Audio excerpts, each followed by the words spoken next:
আজকে আমরা ক্লাস 11 এর প্রথম অধ্যায়ের একটি গুরুত্বপূর্ণ টপিক আলোচনা করব, যে টপিকটি হলো তুল্যাঙ্ক ভার।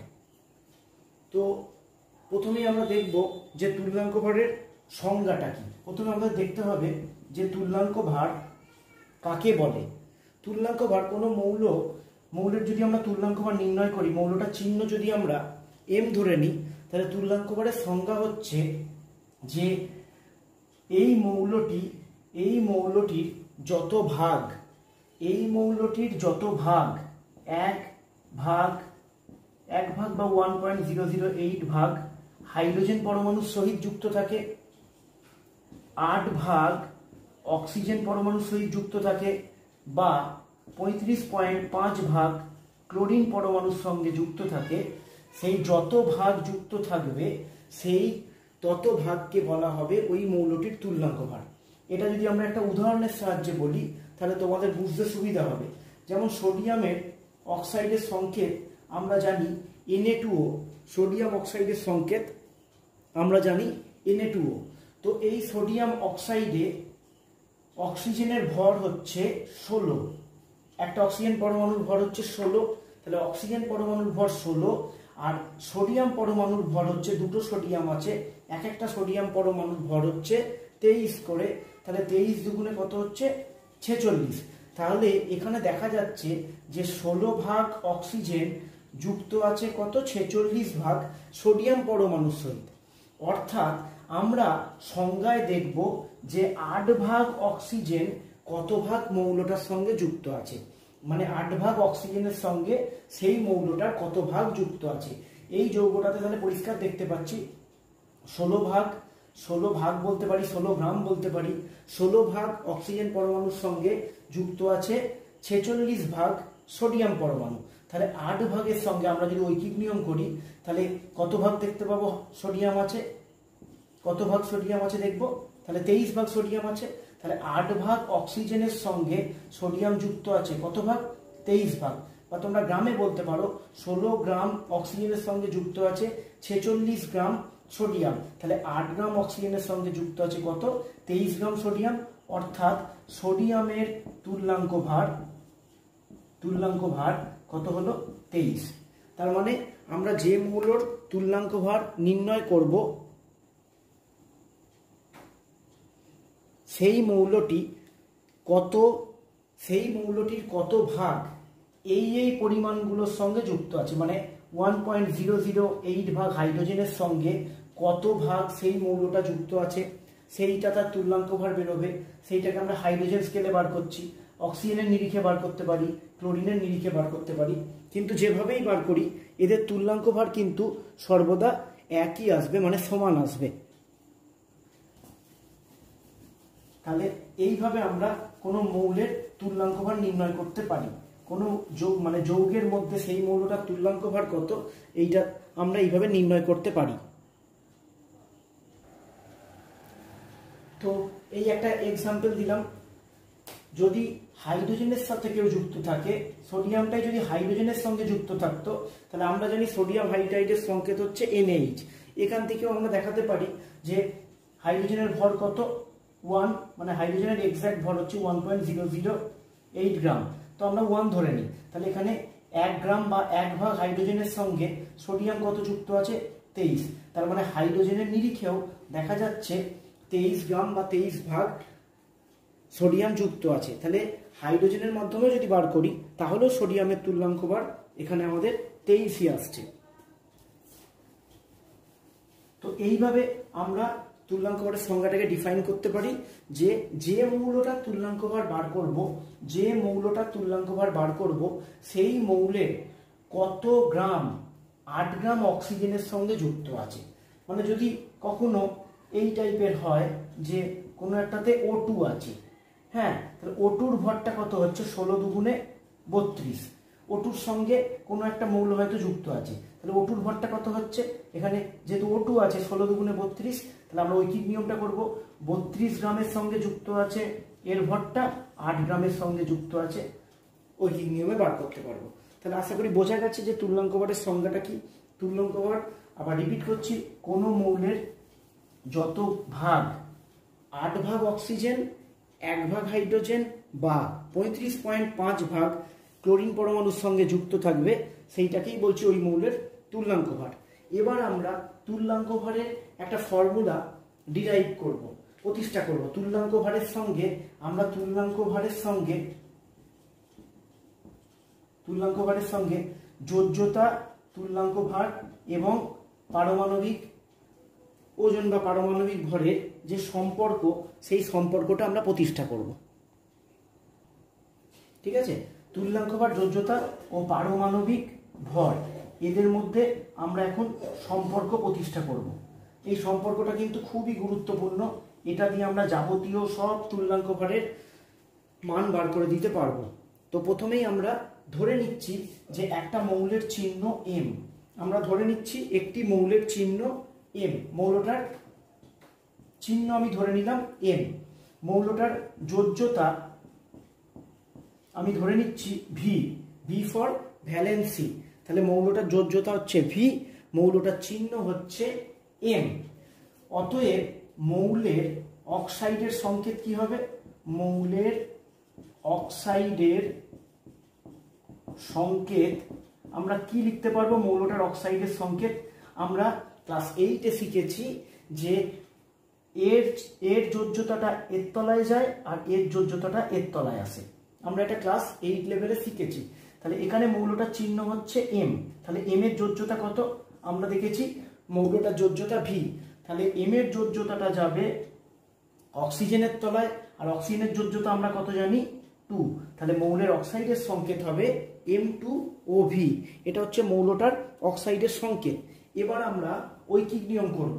আচ্ছা, আরেকটা জিনিস এখানে আমরা ধরে নেব যে এই যে মৌলটার চিহ্ন এম, এর একটা পরমাণুর ভর মানে পারমাণবিক ভর আমরা ধরে নেব capital A, A for atomic weight. তো আমরা এখানে দেখলাম মৌলটার চিহ্ন এম, যোজ্যতা ভি, পারমাণবিক ভর এম, এবং মৌলের অক্সাইডের সংকেত কি করে বার করলাম? M2O3। এম এর যোজ্যতাটা এর তলায় গেল, এম এর যোজ্যতা কত ছিল? ভি, তাহলে এর যোজ্যতা কোনাকুনি যায়, এর তলায় যায়, অক্সিজেনের যোজ্যতাটা এম এর তলায় এলো। এবার আমরা ঐকিক নিয়ম করব। ঐকিক নিয়মের জায়গাটা ভালো করে আমরা একটু দেখবে তোমরা। এখানে একটা অক্সিজেন পরমাণুর ভর কত? 16। আমি এখানটা যদি একটু ছোট্ট করে দিই, এখানে অক্সিজেনের ভর কত হচ্ছে? অক্সিজেন পরমাণু কতগুলো আছে? অক্সিজেন পরমাণু আছে ভি খানা। অক্সিজেন পরমাণুর সংখ্যা এখানে কত? ভি, মানে যেটা এম এর যোজ্যতা ততগুলো অক্সিজেন পরমাণু আছে। যেমন একটু বুঝিয়ে দিই, ধরো NH3, NH3-তে নাইট্রোজেন পরমাণু আছে একটা, হাইড্রোজেন পরমাণু আছে 3টে, মানে তলায় যেটা থাকে সেটা হচ্ছে তার পরমাণুর সংখ্যা। তাহলে এক্ষেত্রে অক্সিজেন পরমাণুর সংখ্যা কত হচ্ছে? অক্সিজেন পরমাণুর সংখ্যা হচ্ছে ভি খানা। তাহলে অক্সিজেনের এখানে মোট ভর কত হলো? একটা পরমাণুর ভর হলো 16, তাহলে ভি খানা পরমাণুর ভর কত হলো? 16 ইন্টু ভি। আচ্ছা, এখানে এম এর ভর কত হচ্ছে? দুখানা পরমাণু আছে, এম পরমাণু দুখানা আছে, এক একটা পরমাণুর ভর কত করে হচ্ছে? এ করে। তাহলে এখানে এম এর মোট ভর হচ্ছে 2a, আর এখানে অক্সিজেনের মোট ভর হচ্ছে 16v। তাহলে আমি যদি ঐকিক নিয়ম করি, তাহলে M2O3 যৌগে, এই যৌগটার ক্ষেত্রে বার করছি, M2O3 যৌগে 16 ইন্টু ভি, আমি আর গ্রাম লিখলাম না, ভাগ লিখলাম, ভাগ মানে পরিমাণটাকে বোঝাচ্ছে। তাহলে 16 ইন্টু ভি ভাগ অক্সিজেন যুক্ত থাকে 2 ইন্টু এ ভাগ মৌলের সঙ্গে, 2 ইন্টু এ ভাগ মৌলের সাথে। ঠিক আছে, তাহলে 16v ভাগ অক্সিজেন যুক্ত আছে 2a ভাগ মৌলের সাথে। তাহলে 8 ভাগ অক্সিজেন যুক্ত থাকবে 2 into A divided by 16 into V into 8। বোঝা গেল? তাহলে 8 ভাগ অক্সিজেনের সঙ্গে যুক্ত থাকবে, 2 ইন্টু এটা উপরে বসলো, 16vটা নিচে এলো, ইন্টু 8 হলো। তাহলে এখানে কাটাকুটি হয়ে গিয়ে বেঁচে থাকলো কে? A by V, A by V. তাহলে আমরা তুল্যাঙ্ক ভারের সঙ্গে সংজ্ঞাতে তোমাদের কি বলেছি? যে 8 ভাগ অক্সিজেন পরমাণুর সহিত 8 ভাগ অক্সিজেনের সঙ্গে যত ভাগ মৌল যুক্ত থাকবে সেটাই তার তুল্যাঙ্ক ভার। তাহলে এখানে কি দাঁড়ালো, 8 ভাগ অক্সিজেনের সঙ্গে, এখানে দাঁড়াচ্ছে 8 ভাগ অক্সিজেনের সঙ্গে যুক্ত মৌল কত ভাগ হলো, 8 ভাগ অক্সিজেনের সঙ্গে যুক্ত মৌল কত ভাগ হলো, A/V ভাগ। তার মানে এটাই হচ্ছে এই মৌলটার, এইটাই হয়ে গেল M চিহ্নিত মৌলটার তুল্যাঙ্ক ভার। এবার তুল্যাঙ্ক ভারকে আমরা ইংলিশে ইকুইভ্যালেন্ট ওয়েট দিয়ে যদি লিখি তাহলে E ইকুয়াল টু আমরা লিখতে পারবো তুল্যাঙ্ক ভার ইকুয়াল টু A/V। তাহলে এই সমীকরণটা আমরা পেলাম, তুল্যাঙ্ক ভার সমান মৌলের পারমাণবিক ভর ডিভাইডেড বাই তার যোজ্যতা। আশা করি বোঝা গেছে। তো এইটা আমরা যেটা বার করলাম এটা আমরা অক্সিজেন স্কেলে মানে অক্সিজেনের মাধ্যমে বার করলাম। তোমরা বাড়িতে অবশ্যই হাইড্রোজেন দিয়ে ঠিক একইভাবে আমি যেভাবে M ধরে করলাম তোমরা হাইড্রোজেন দিয়েও বা ক্লোরিন দিয়েও বার করতে পারো। আমি হাইড্রোজেন দিয়েও দেখিয়ে দিচ্ছি। তাহলে মৌলটার চিহ্ন যদি M ধরি, ঠিক আছে, আর যোজ্যতা যদি V ধরি, চিহ্ন যদি M ধরি, যোজ্যতা যদি আমরা V ধরি, তাহলে মৌলের হাইড্রাইডের সংকেত কি হবে, মৌলটার যদি ধাতু হয় তাহলে ধাতব হাইড্রাইডটা হচ্ছে MH হচ্ছে, কারণ হাইড্রোজেন MHV হচ্ছে, কারণ হাইড্রোজেনের যোজ্যতা 1, তাহলে একটা এলো এর তলায়, M এর যোজ্যতা V, এটা গেল এর তলায়। তাহলে এখানে হাইড্রোজেনের ভর কত হচ্ছে, হাইড্রোজেনের এখানে ভর হচ্ছে, একটা হাইড্রোজেনের ভর যদি 1.008 ধরি তাহলে এখানে হাইড্রোজেনের মোট ভর কত হচ্ছে 1.008 ইন্টু ভি। হাইড্রোজেনের ভর হচ্ছে 1.008 ইন্টু ভি। আর এম এর ভর যদি এম এর অ্যাটমিক ভর যদি এ ধরি তাহলে এম এর ভর হচ্ছে এ। তাহলে এখানেও যদি আমরা ঐকিক নিয়ম করি তাহলে 1.008 ভি ভাগ হাইড্রোজেন যুক্ত থাকে, এখানে এর ভর কত হয়েছে এ, তাহলে এ ভাগ মৌলের সহিত। তাহলে হাইড্রোজেনের স্কেলে কত ধরতে হয় 1.008 ভাগ ধরতে হয়। তাহলে 1.008 ভাগ যদি ধরি 1.008 ইন্টু ভি ইন্টু 008, তাহলে এটা কেটে গেল। তাহলে এখানেও কত আসছে A/V। তার মানে আমরা যে স্কেলেই বার করি E ইকুয়াল টু আমরা একটা ফর্মুলা পেলাম A/V, আমরা E ইকুয়াল টু একটা ফর্মুলা পেলাম A/V। তাহলে এখানে ইটা হচ্ছে তুল্যাঙ্ক ভার, এটা হচ্ছে অ্যাটমিক মাস বলতে পারি, অ্যাটমিক ভর যেটা, আর ভিটা হচ্ছে মৌলের যোজ্যতা। এবার এখান থেকে এই ফর্মুলা দিয়ে আমরা অনেক মৌলের তুল্যাঙ্ক ভারই সব মৌলেরই বার করতে পারবো। ওই যে সোডিয়ামটা দেখাচ্ছিলাম, সোডিয়ামের যদি তুল্যাঙ্ক ভার বার করতে চাই তাহলে E ইকুয়াল টু সোডিয়ামের অ্যাটমিক ভর বাই যোজ্যতা। সোডিয়ামের অ্যাটমিক ভর 23, সোডিয়ামের যোজ্যতা 1, তাহলে সোডিয়ামের তুল্যাঙ্ক ভর কত বেরোলো, তুল্যাঙ্ক ভার বেরোলো 23। অক্সিজেন পরমাণু যদি বার করতে চাই সবাইকারই বার করা যাবে। অক্সিজেন পরমাণুর পারমাণবিক ভার কত 16, অক্সিজেন পরমাণুর যোজ্যতা কত 2, তাহলে অক্সিজেনের তুল্যাঙ্ক ভার কত হলো 8। এইভাবে যদি আমরা কোনো পরমাণুর ভর এবং যোজ্যতা জানতে পারি তাহলে সেই পরমাণুর তুল্যাঙ্ক ভার আমরা সহজেই বার করতে পারবো। এবার চলে যাচ্ছি আমরা যে কয়েকটা কোশ্চেন, এই সংক্রান্ত কয়েকটা কোশ্চেন। তার আগে বলে রাখি গ্রাম তুল্যাঙ্কের একটা ডেফিনেশন বইতেও পাবে তোমরা, গ্রাম তুল্যাঙ্ক ভার বা গ্রাম তুল্যাঙ্ক। যদি সোডিয়ামের ক্ষেত্রেই বলি, এক্সাম্পল দিয়ে আমি বলছি, 1 গ্রাম ইকুইভ্যালেন্ট, 1 গ্রাম তুল্যাঙ্ক sodium is equal to 23 gram sodium.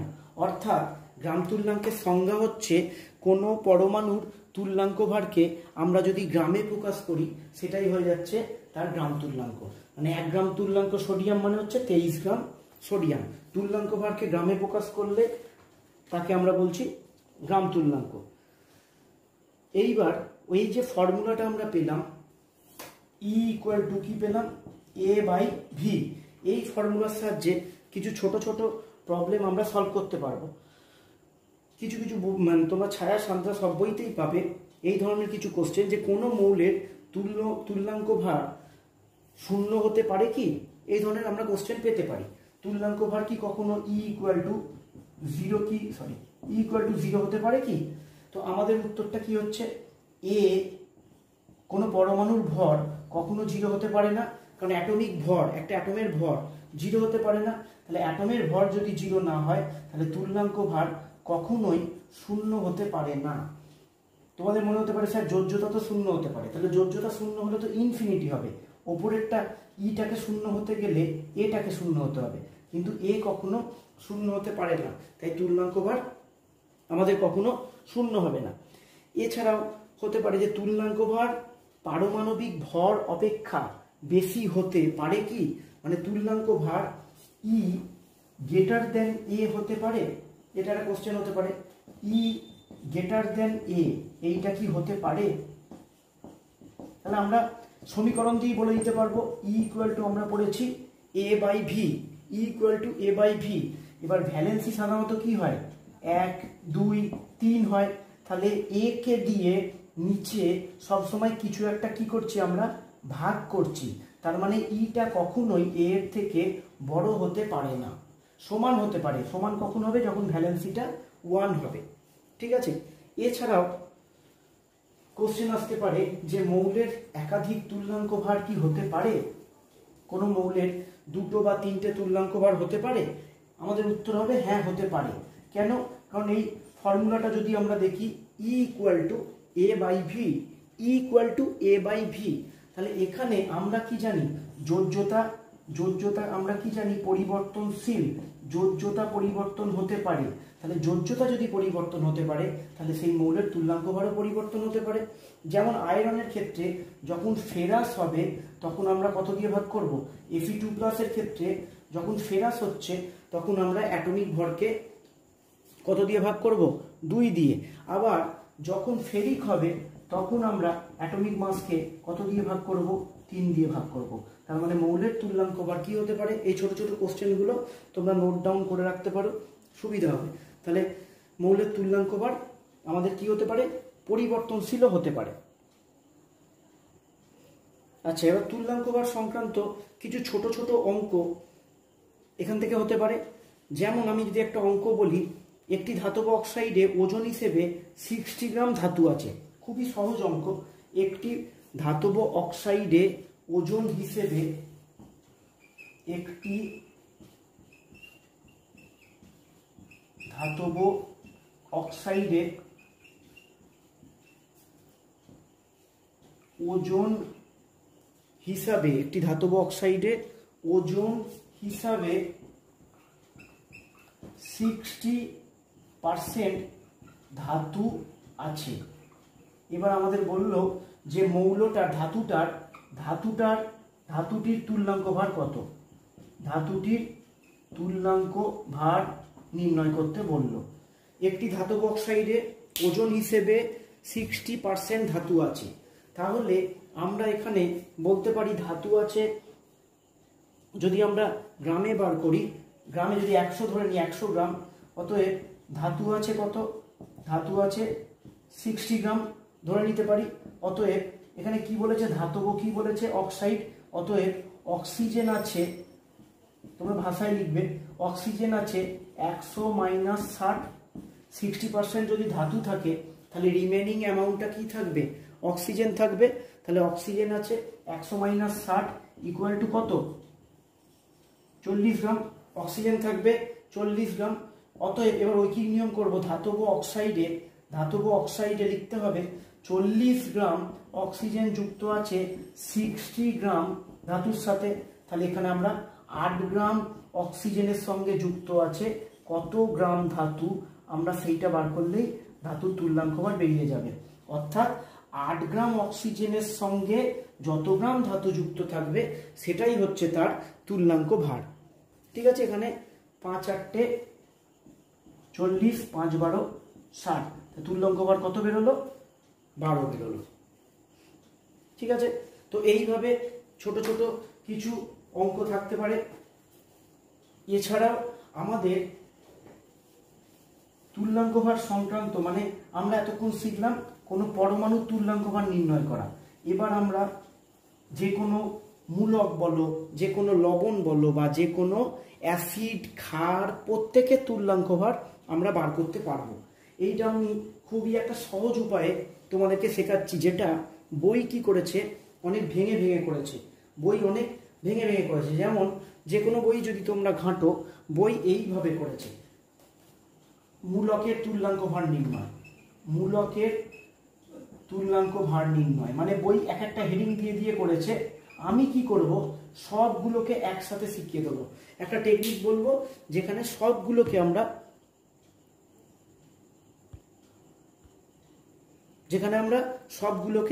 একসাথে শিখে যেতে পারবো।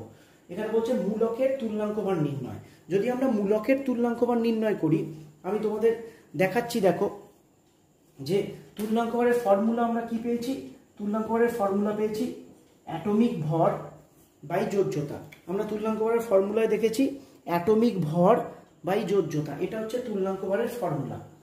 ঠিক আছে, তুল্যাঙ্ক ভারের ফর্মুলা মানে এটা কার তুল্যাঙ্ক ভারের ফর্মুলা, যখন আমরা কোনো অ্যাটম অর্থাৎ কোনো পরমাণুর তুল্যাঙ্ক ভার বার করছিলাম, তখন সেই তুল্যাঙ্ক ভার বার করার ফর্মুলা ছিল অ্যাটমটার ভর, অ্যাটমের ভরটা ছিল ওপরে ডিভাইডেড বাই যোজ্যতা। আমি কি করব, এখানে আলাদা আলাদাভাবে না শিখিয়ে আমি তোমাদের একটা কনসেপ্ট তৈরি করতে চাইছি যে তুল্যাঙ্ক ভার সেটা মূলকের হোক, সেটা অ্যাসিডের হোক, সেটা লবণের হোক, যাই হোক, এই কনসেপ্টটা থেকে আমি কিন্তু এই ফর্মুলা থেকে বলছি না, আমি বলছি এই কনসেপ্টটা থেকে আমি সবাইকার তুল্যাঙ্ক ভার বার করতে পারবো। সাপোজ ধরো আমি মূলকের তুল্যাঙ্ক ভার বার করছি, তাহলে আমি ওপরে কি করব, আমি ওপরে যার তুল্যাঙ্ক ভার বার করব তার ভরটাকে ওপরে দেবো, আর নিচে তার যোজ্যতাটাকে দেবো। এইভাবে তুমি অ্যাসিড, ক্ষার, লবণ প্রত্যেকের তুল্যাঙ্ক ভার বার করতে পারবে। বইয়ের আলাদা করে নতুন নতুন নিয়ম শেখার কোনো প্রয়োজন নেই, বইগুলো এগুলোকে বাড়িয়ে গেছে হুড়ুর করে, কোনো প্রয়োজন নেই। তোমার মাথায় শুধু এইটা থাকবে, এইটা যারই তুল্যাঙ্ক ভার বার করি, সেটা মূলক হোক, সেটা অ্যাসিড হোক, সেটা ক্ষার হোক, আলাদা করে আমরা পড়বো না। ধরো লবণ, একটা লবণের তুল্যাঙ্ক ভার বার করতে দিয়েছে, NaCl এর তুল্যাঙ্ক ভার বার করতে দিয়েছে, তাহলে আমি NaCl এর ভরটাকে উপরে বসাবো, NaCl এর যোজ্যতাটাকে নিচে বসাবো। এবার প্রশ্ন হতে পারে স্যার যোজ্যতাটাকে কি করে বসাবো, আমি সেইগুলো এক্সাম্পল দিয়ে তোমাদের দেখিয়ে দিচ্ছি। ধরো সাপোজ SO4 এটা একটা মূলক, আমি এক্সাম্পল দিয়ে অনেক কটা দেখিয়ে দিচ্ছি, তাহলে তোমাদের পরিষ্কার হয়ে যাবে।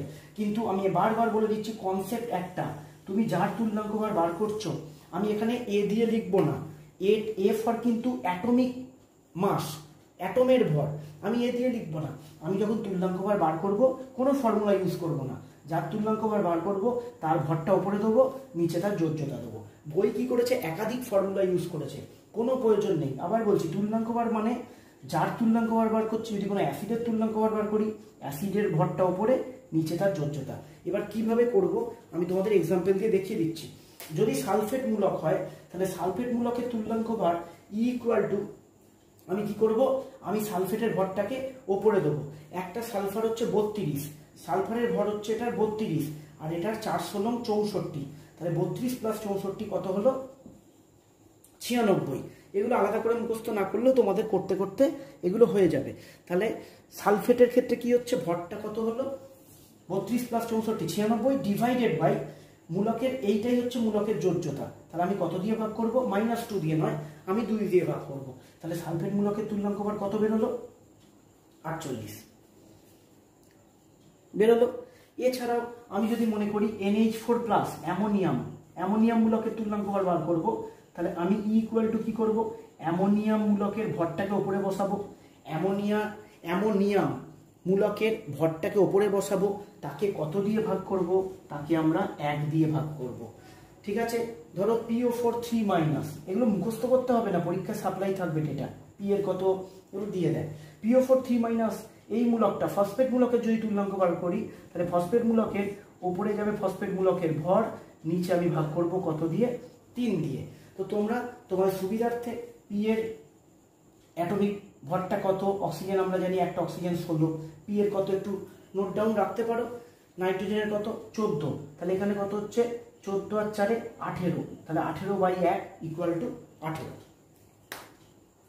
ঠিক আছে, তাহলে পারমাণবিক ভরগুলো একটুখানি মুখস্থ রাখলে ভালো হয়। এনের পারমাণবিক ভর 14, অ্যামোনিয়া দেখবে তোমরা মাধ্যমিকে করেছিল 17, 14 + 3, তাহলে এনের কত 14, সালফারের কত 32, অক্সিজেনের 16। ঠিক আছে, ফসফরাসটা একটু দেখে নিও। তো এইভাবে আমি এটা কি শিখালাম, মূলকের তুল্যাঙ্ক ভার দেখো কত সোজা, মূলকটার ওপরে ভর বসাবো ডিভাইডেড বাই মূলকটার যোজ্যতা বসাবো, তাহলেই আমাদের মূলকের তুল্যাঙ্ক ভার হয়ে যাবে। এবার আমি একটা অ্যাসিডের তুল্যাঙ্ক ভার বার করা শেখাই। ধরো সালফিউরিক অ্যাসিডের তুল্যাঙ্ক ভার বার করবো। তোমাদের মনে ডাউট আসবে যে কীভাবে করবো। কোনো বইয়ের ফর্মুলা ইউজ আমরা করব না। আমরা কি করব, সালফিউরিক অ্যাসিডের ভরটা বসাবো। আমরা জানি সালফিউরিক অ্যাসিডের ভর 98, সালফেটের ছিল 96, 96 সাথে 2 যোগ করলে হয়ে গেল 98 ডিভাইডেড বাই, এবার প্রশ্ন হচ্ছে স্যার আমি এখানে ভাগটা কত দিয়ে করব। দেখো কোনো যৌগ আয়নীয় বা কোনো যৌগের ক্ষেত্রে এটাকে আমি আয়নে ভাঙবো। এটাকে আয়নে ভাঙলে আমরা কি জানি কত হয়, 2H প্লাস SO4 2-। এইবার এখানে যোজ্যতাটা হবে, তুমি এখানে ভাগ করবে ক্যাটায়নের মোট চার্জ বা অ্যানায়নের মোট চার্জ দিয়ে।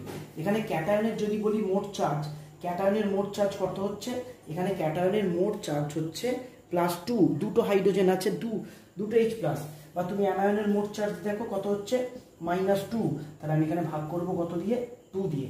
তাহলে আশা করি বোঝা গেল যোজ্যতাটা কিভাবে বার করতে হবে। আমি আরও উদাহরণ দেবো। ধরো তোমাদের দিয়েছে Na2CO3 এর তুল্যাঙ্ক ভার, একটা লবণের তুল্যাঙ্ক ভার দিয়েছে। তাহলে E = কি করব, এর ভরটাকে ওপরে দেবো, ভরটা বার করা সোজা। 2 × 23, সোডিয়ামের ভর হচ্ছে 23, কটা সোডিয়াম আছে এখানে, দুটো, তাহলে 2 × 23 প্লাস কার্বনের 12, আর এটা হচ্ছে 3 × 16, 3 × 16 48, যেটা হলো উপরের ভরটা নিয়ে আমার বেশি মাথা ঘামানোর দরকার নেই। আমার দরকার হচ্ছে এখানে ভাগটা কত দিয়ে করব। ঠিক আছে, কোনো সমস্যা নেই, একটু আয়নে ভাঙাটা একটুখানি শেখো। 2Na প্লাস CO3 2-, এখানে ক্যাটায়নের মোট চার্জ কত, ক্যাটায়নের মোট চার্জ +2, অ্যানায়নের মোট চার্জ কত -2, তাহলে কত দিয়ে ভাগ করব, 2। এরকম কিন্তু কোনোদিনও হতে পারে না যে ক্যাটায়নের মোট চার্জ আর অ্যানায়নের মোট চার্জ আলাদা। যদি সেইটা হয় তাহলে জানবে তোমরা ভুল করেছো। এখানে অ্যানায়নের চার্জ কত হচ্ছে -2, তাহলে ক্যাটায়নের মোট চার্জ, বারবার বলেছি মোট চার্জ, তাহলে মোট চার্জ কত হচ্ছে, একটা হাইড্রোজেনের +1, কটা হাইড্রোজেন আছে, দুটো, তাহলে মোট চার্জ কত হলো, +2। এখানে যদি এটা +2 আসে মোট চার্জটা, তাহলে অ্যানায়নেরও চার্জ কিন্তু -2 আসবেই। যদি না আসে তাহলে জানবে তোমরা কোথাও ভুল করছো। এবার একটা ক্ষারের বার করি। দেখো অ্যাসিডের বার করলাম, কোনো ব্যাপার নয়। যদি অ্যাসিডটা HCl হতো তাহলে কত দিয়ে ভাগ হতো, HCl হলে ভাগটা হতো 1 দিয়ে। HCl কে ভাঙো, H প্লাস Cl মাইনাস। হ্যাঁ, দুটোর যোজ্যতাটা যোগ করবে না, জানো H প্লাস, এর মোট যোজ্যতা কত হচ্ছে +1, Cl মাইনাস, মোট যোজ্যতা কত -1, তাহলে এখানে ভাগ করব কত দিয়ে, 1 দিয়ে। মানে ক্যাটায়ন বা অ্যানায়ন এই দুটোর মধ্যে একটার মোট যোজ্যতা দিয়ে আমরা ভাগ করব। আচ্ছা, এবার যাই NaOH এর তুল্যাঙ্ক বার করি। NaOH এর তুল্যাঙ্ক বার করি। NaOH এর তুল্যাঙ্ক ভার E = তাহলে NaOH এর ভরটা বসাবো 23 + 16 + 1 ডিভাইডেড বাই কত দিয়ে ভাগ করব, এটা যদি আয়নে ভাঙি Na প্লাস, আর এটা কি হচ্ছে OH মাইনাস, তাহলে কত দিয়ে ভাগ করব, এর মোট চার্জ 1, এরও মোট চার্জ 1, তাহলে 1 দিয়ে ভাগ করব। 23 আর 1 24, 24 আর 16 40/1, তাহলে NaOH এর তুল্যাঙ্ক ভার 40। আশা করি তোমরা তাহলে যে কোনো যৌগের তুল্যাঙ্ক ভার বার করতে দিই, তোমরা তাহলে খুব সহজেই তুল্যাঙ্ক ভারগুলো বার করতে পারবে।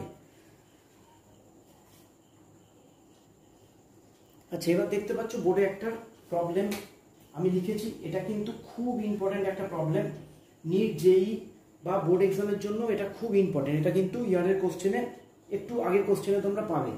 বলছে একটা ধাতু আছে যার চিহ্ন হচ্ছে M। বলছে ধাতুটার তুল্যাঙ্ক ভার আমাদের বলে দিয়েছে X, তার মানে এটা কার মান বলে দিয়েছে, ইটা বলে দিয়েছে X। ধাতুটার তুল্যাঙ্ক ভার আমাদের বলে দিয়েছে X। বলেছে ধাতুটির অক্সাইডের সংকেত MmOn। হ্যাঁ, তোমাদের মনে হতে পারে যে স্যার এখানে 2 হবে না, অক্সিজেনের যোজ্যতা তো 2। না, ওরা এখানে এটাকে মিশিয়ে দিয়েছে, গুলিয়ে দেওয়ার জন্য এটাকে মিশিয়ে দিয়েছে। তাহলে ধাতুটার অক্সাইডের সংকেত কি বললাম, MmOn। বলেছে দেখাও ধাতুটির পারমাণবিক ভর 2xN/m। ঠিক আছে, খুব সুন্দর একটা প্রবলেম। তাহলে ধাতুটার অক্সাইডের সংকেত কি বলেছে, MmOn। এটা বলেছে ধাতুটার অক্সাইডের সংকেত। আচ্ছা, এখানে আমরা যদি অক্সিজেনের ভরটা বার করি, দেখো তো অক্সিজেনের ভর 16n হচ্ছে, সবাই বুঝতে পারা যাচ্ছে কিনা? অক্সিজেনের ভর এখানে কত হচ্ছে? 16n, কারণ এখানে একটা অক্সিজেন পরমাণুর ভর 16, আর এখানে কতগুলো অক্সিজেন পরমাণু আছে? n সংখ্যক। তাহলে অক্সিজেন পরমাণুর ভর হচ্ছে এখানে 16n। আর m এর ভর কত হচ্ছে এখানে? m এর আমি যদি অ্যাটমিক ওয়েটটা ধরে নিই a, মানে পারমাণবিক ভরটা যদি আমি a ধরে নিই, তাহলে এখানে m এর ভর হচ্ছে a ইন্টু স্মল m। ঠিক আছে, তাহলে অক্সিজেনের ভর হচ্ছে 16n, আর মানে m এর ভর হচ্ছে am। এবার আমি ঐকিক নিয়ম করব। ঐকিক নিয়মে কি করব? MmOn যৌগে 16n ভাগ অক্সিজেন যুক্ত থাকে Am ভাগ মৌলের সহিত। মৌলের সহিত, ঠিক আছে? ঠিক তুল্যাঙ্কবার বার করার যেটা নিয়ম ছিল আমি সেটাকে ফলো করছি, কিচ্ছু নয়। এখানে যেটা দেখতে পাচ্ছি চোখে সেটাকেই লিখছি। এই যৌগটায় অক্সিজেন পরমাণুর ভর কত ছিল? 16n। তাহলে 16n ভাগ অক্সিজেন যুক্ত থাকে m এর ভর কত ছিল? am। তাহলে 16n ভাগ অক্সিজেন যুক্ত আছে am ভাগ মৌলের সঙ্গে, মানে m এর সঙ্গে। তাহলে এখানে আমি কি বার করব?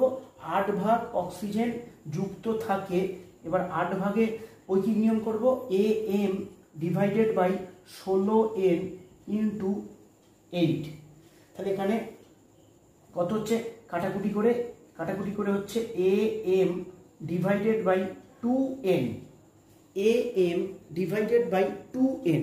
তাহলে আমরা সংজ্ঞায় কি শিখেছি? তুল্যাঙ্কবারের সংজ্ঞায় যে 8 ভাগ অক্সিজেন, এটা হচ্ছে অক্সিজেন, তাহলে 8 ভাগ অক্সিজেনের সঙ্গে সেই মৌলটার যতটা পরিমাণ যুক্ত থাকে সেটাকে আমরা বলি সেই মৌলের কি বলি? তুল্যাঙ্কভার বলি। তাহলে আমরা ঐকিক নিয়মের সাহায্যে ওই মৌলটার তুল্যাঙ্কভারটা কি করলাম? বার করে নিলাম। মৌলের তুল্যাঙ্কভারটা আমরা বার করে নিলাম। তুল্যাঙ্কভার E ইকুয়াল টু, তাহলে আমাদের কত এলো? am divided by 2n। এবার তুল্যাঙ্কভারের মানটা ওরা বলে দিয়েছে অঙ্কে। তুল্যাঙ্কভারের মানটা কত বলে দিয়েছে? তুল্যাঙ্কভারের মানটা x বলে দিয়েছে। অতএব তুল্যাঙ্কভারের জায়গায় যদি মানটা বসাই, তাহলে x বসালাম am বাই 2n হয়েছে। তাহলে এখান থেকে ওরা বার করতে কি বলেছে? ওরা বার করতে দিয়েছে আমায় পারমাণবিক ভর। পারমাণবিক ভর কোনটা? a। তাহলে a ইকুয়াল টু কত এলো? 2xn divided by n। আমাদের অঙ্কটা প্রমাণিত হয়ে গেল। ঠিক আছে, 2xn ডিভাইডেড বাই n। তাহলে এই প্রবলেমটা জয়েন্ট হোক, নিট হোক বা 11-এর বোর্ড এক্সাম হোক, এই অঙ্কটা কিন্তু খুব ইম্পর্টেন্ট। আমি দেখিয়ে দিলাম কিভাবে বার করতে হয়। কিভাবে করলাম? যে সংকেতটা দেওয়া আছে সেই সংকেত থেকে আমি তুল্যাঙ্কভারটা বার করে নিলাম। এবার তুল্যাঙ্কভারের মান দেওয়া ছিল x, আমি তুল্যাঙ্কভারের জায়গায় x বসিয়ে দিলাম, আমি এটা বার করে ফেললাম। তাহলে এই অঙ্কটা আসতে পারে। তো এই সংক্রান্ত আমি বলবো তোমাদের তুল্যাঙ্কভারটাকে আমি কভার করে দিলাম কিভাবে করতে হবে।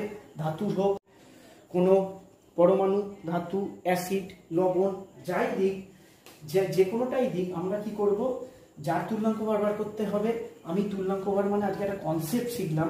এমনি তো ফর্মুলা হচ্ছে a equal to a by V, কিন্তু এটা তো অ্যাটমের ক্ষেত্রে, অ্যাটম বাদ দিলাম। কোনো যৌগের ক্ষেত্রেও যদি দেয়, তাহলে সেই যৌগটার কি বসাবো? উপরে যার তুল্যাঙ্কভার বার করতে দেবে তার ভর বসাবো, ডিভাইডেড বাই তার কি বসাবো? নিচে যোজ্যতা। তাহলে যোজ্যতা কিভাবে বসাতে হয় আমি দেখিয়ে দিলাম। আরেকটা দেখাচ্ছি, Al2SO4 হোল 3।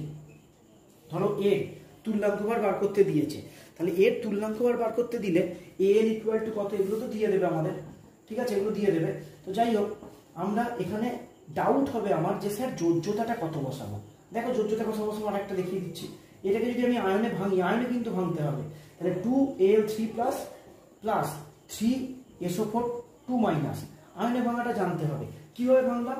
এখানে অ্যালুমিনিয়াম পরমাণুর সংখ্যা কটা আছে?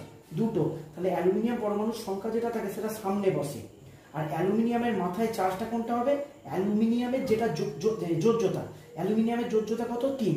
তাহলে এখানে এলো যেটা পরমাণুর সংখ্যা সেটা সামনে এলো, আর যোজ্যতাটা মাথায় গেল, তাহলে কি এলো 2Al3+। সালফেটের ক্ষেত্রেও তাই, সালফেট মূলক কটা আছে, 3টে আছে, সালফেটের যোজ্যতা কত 2, তাহলে 3s ওপর 2-। তোমরা চেক করে দেখে নাও এখানে মোট মাইনাস কত, এখানে মোট যোজ্যতা কত হয়েছে, মোট চার্জ কত হয়েছে, সরি মোট চার্জ কত হয়েছে -6, এখানে মোট চার্জ কত হয়েছে +6, মানে এটার ক্ষেত্রে আমাদের যোজ্যতা ইকুয়াল টু কত বসাবো আমরা 6 বসাবো। ঠিক আছে, তাহলে ক্যাটায়ন অ্যানায়নের যোজ্যতা সর্বদা একই আসবে। তাহলে আজকে আমাদের তুল্যাঙ্কবারের ক্লাসটা এখানেই শেষ হলো। যদি কোথাও অসুবিধা থাকে তোমরা কমেন্ট বক্সে জানাতে পারো, ভালো লাগলে লাইক শেয়ার করো।